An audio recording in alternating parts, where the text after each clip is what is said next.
Hey everyone, this is Evan Slead with EGM Now, and I'm here with Nick Plessas, and we're here to talk about the footage I got from a Destiny 2 preview event that I went to for Bungie. Now, what we're looking at here, this is the European Dead Zone, right? Yes, Okay. the EDZ, as they say. Right. Okay. Now, what was interesting is that this is actually, or at least sort of a theme of this, was a Crucible multiplayer map in the original game. Oh, nice. But now we're getting to see sort of this region of the world in its entirety, right? Right, exactly. And that guy we just met, his name's Devram K, and he's our scout leader that we go to for patrols and other public events. I don't know a ton more about him. I can't really say a lot about him anyway, but he's basically based in the middle of this big cathedral that has enemy factions that keep coming in around you. So you basically go back here a lot just to talk to him and get new items and things like that. Are we in the patrol zone right now? Yes. Okay. So there is a mission giver just sort of hidden in the patrol zone. Yeah, it's kind of it seems like kind of a change up from what I know about the first game. But you can, pick adventures and quests off of your map, which I'll show in just a little bit here. I'll open the map and do it, but right now I'm just kind of going around and showing off a couple different things, melee attacks, things like that.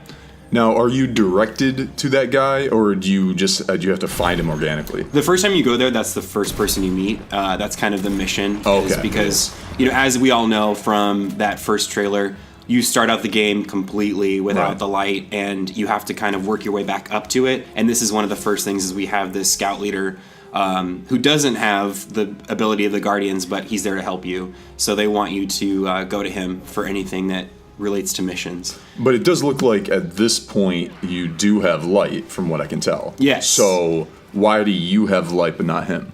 Well, so that's something that I can't really talk about. Okay. So that's going to be like a recurring theme. Okay. So I can't talk about this. I can't talk about that because a lot of it's under wraps. Right. Okay. Fair enough. But I would just say, like, coming in, I know that I'm not the biggest shooter fan, but I did play a lot of the first Destiny, and getting to play this one, like, the one thing I will say, and I'm showing it off right now, is that it does seem like you can explore a lot more than you could before.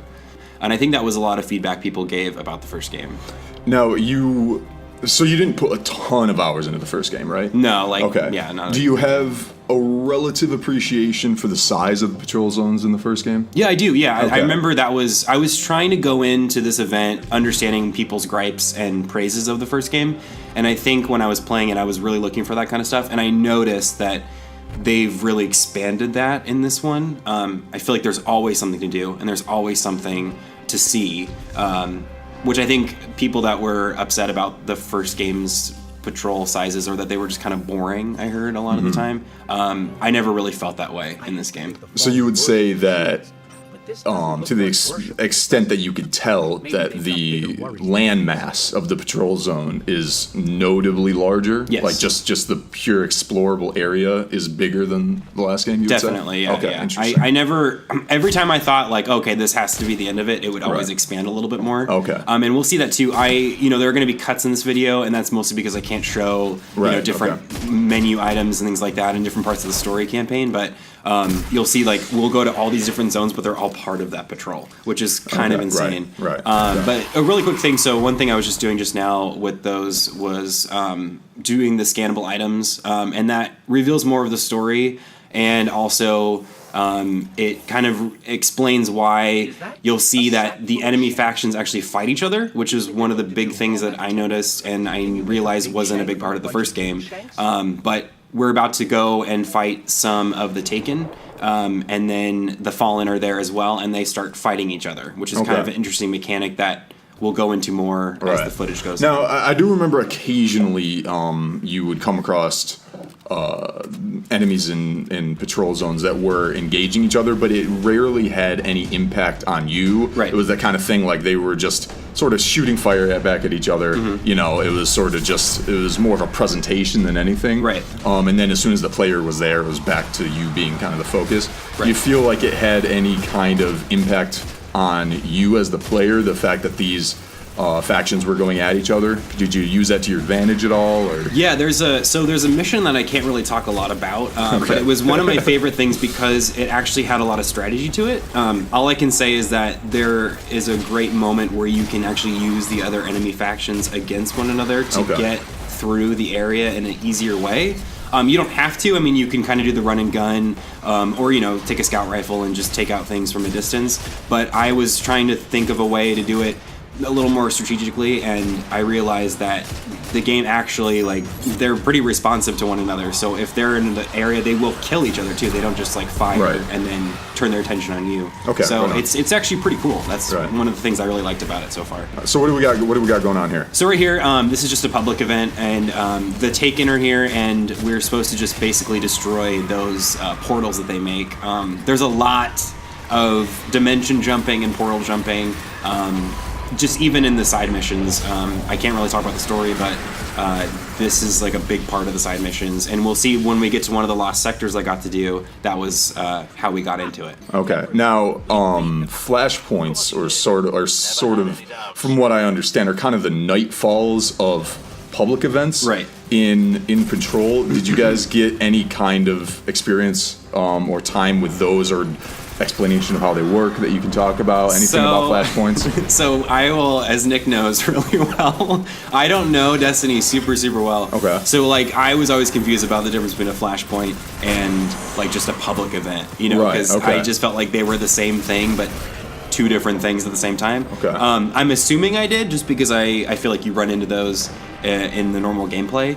But is there a defining difference between the two? From what I understand, and I could be misrepresenting this horribly, flashpoints are similar to nightfalls, which nightfalls are sort of the extremely difficult strikes that have special modifiers and conditions and everything like that. Okay. And so, comparatively, flashpoints are sort of that version for public events where they happen a specific region for that 1 week, and it has special conditions, I think. Yeah. And it's more difficult, better rewards, stuff like that. Right. So really, as far as I can tell, it would just be a difficulty change. Okay. So I don't know. Maybe it would be kind of hard to tell. I think, especially considering the rewards you were probably handed were different than what will be in the final game because you're at an event. Well, exactly. That's the thing that was kind of tricky, and I think they even told us not to go super far into sandbox stuff or those kind of differences. But I will say this: what we're watching right now. So this is an area that you get to later in the game, but they thankfully let me do footage from it because I just kind of stumbled across. I forgot the word. It's legendary public event or heroic public event or something. Okay, so could this maybe be Flashpoint? Because I don't think it might be different because it's not completely timed like what you described with Nightfalls, but I did kind of just stumble across it and didn't realize that it was something you're supposed to do with a group of people. Right. And so as you'll see, I'm just completely overwhelmed, but I did do it. You did. I did. You lived all the way through. I did live all the way through. Spoiler alert! No, I live through this did fight? it. I'm wow, I was proud of myself, and I had a guy from Bungie watching me, and he's like, "I bet you can't kill the gladiators with a hand cannon," because you'll see this gladiators here, which is one of the new Cabal Red Legion enemies that they showed off, and I did do it. Wow! But I ran a lot, so I'm. Right, I mean, hey, whatever keeps you alive. I do a lot of jumping. What you're using here is a hand cannon, not a pistol.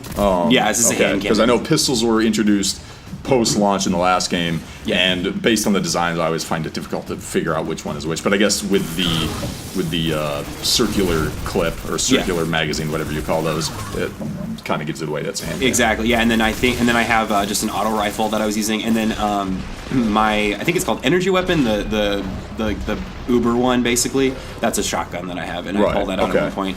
So, what experience did you get with how the weapon system has been reworked for? Because before we had sort of your primary, your special, which was snipers, shotguns, sidearms, Right. like the pistols, and then you had your heavy, which was rocket launcher, heavy machine gun. Right. But now, from what I understand, it's kinetic, Yeah. which is just a non-elemental, just like basic weapon. Then you have an energy weapon. Right, kinetic, energy, and power. And power. Right, and right. powers are kind of essentially the heavies. Yeah, so Okay. power. So the one I have right now is a shotgun. I actually just used it, and then they have grenade launchers, rocket launchers, and then Now, for I'm sorry. So shotguns are in the power category. Yes. Okay. Can you get a shotgun that's not in the power category? yeah, I got a kinetic shotgun. You did. Yeah. Okay. So the one I will say, like my favorite weapon, and I'm maybe I'm in the minority on this, but I love scout rifles, and that's just because I play like high school. The single shots. Yeah, Single. Yeah. I'm okay. just like no, a high I think a school lot boy. of people. Like a lot I of love people to tend sit on use the them. side and shoot people Totally. in the head. Especially in this game, like there's so many factions to fight that it's like you kind of have to be able to roll with it. Right. But I did love like the sidearm was really great just because it's like rapid fire and you can get in close quarters with people. And then auto rifle is nice for these kinds of moments where I just need to kind of like take out people that are rushing at me like these gladiators are. Right. Oh, you're about to die. I know, I'm running away. I'm just jumping. Man, you and live through that. Oh, man, you live. Wow. I I'm impressed. I run like as far as you could possibly Yeah, go and then without you get- losing, and then it tells me to like go Tell back. you to turn around. So, yeah. So what would you say, from your experience, is the appreciable, like for example with the shotguns, what would Yeah. you say the appreciable differences between a kinetic version of a shotgun and a power version? Is like the power version just like objectively better in its stats? Does it boast some kind of super ability? Like what's the difference? I typically felt like when I looked at the different weapons across the three categories, they would end up having a similar base stat of attack, but the difference came down to those kinds of like the kinetic symbols or the power symbols. So I noticed like you said, if I had a shotgun that was kinetic and a shotgun that was power, usually there was something attached to the power, like it Right. would leave them like burned or a like skill. Yeah, like Yeah, exactly okay. like a skill. Whereas kinetic, they didn't really have that. So power was always good because it was like I would come in and just know I would have some sort of lasting effect on the enemy.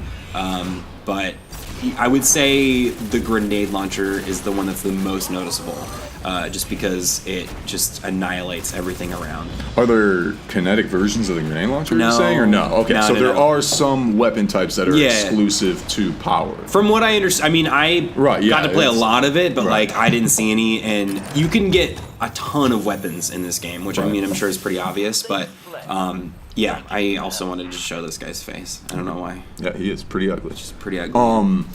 This is actually Lost Sector. So This is the Lost Sector. Yeah. Okay. So this is I went through a cave that had the Red Legion symbol, and now I'm in here, and there's like this guy who is part of the Cabal, but he is protected by another Cabal enemy. So I have to take them out first to do damage to him. Okay. And you basically just have to keep pushing him back into the forest. Okay. Now, are these lost sectors? Oh, you about to fall off the ledge? I just want to look. Now, are these lost sectors? Are they only occupied by Red Legion forces, or are there other enemy varieties? There are other enemy varieties. Okay, even in the bosses. Do you know, like, are I Red don't. Legions? I believe so. There's another one that I know of, but I can't talk about it. Okay, can you say whether or not its boss was Red Legion or not? I might as well just avoid it, just to be safe. I can't it's such a story thing that I can't Okay, really yeah, say then might as because that well- was a big then part. might as But well be here's better a safe than grenade sorry. launcher actually. Right, That's my okay. power weapon, and then I have a scout rifle Right. that I'm just using. And this was a really intense mission, but I actually had a lot of fun with it just because I was able to see how the enemies work together.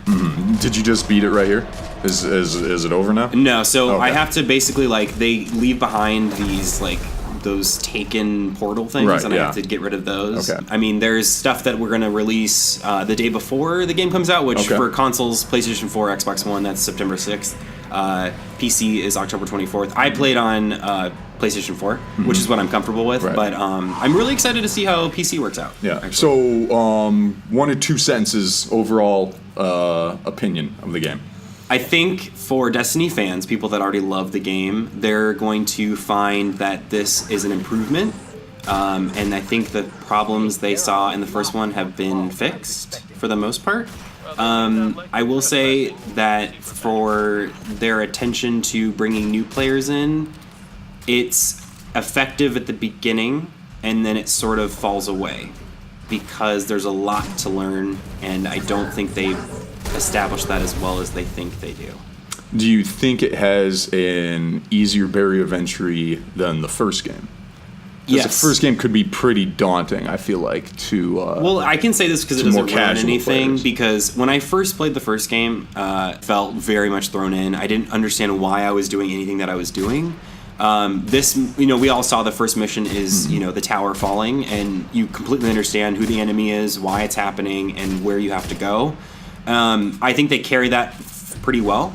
I can't, I can't give details as to what happens or anything like that, but when it comes to things like adventures and quests and the difference between things like flashpoints and public events, those I feel like still need a little bit more explanation because that seems to be the bread and butter of the game.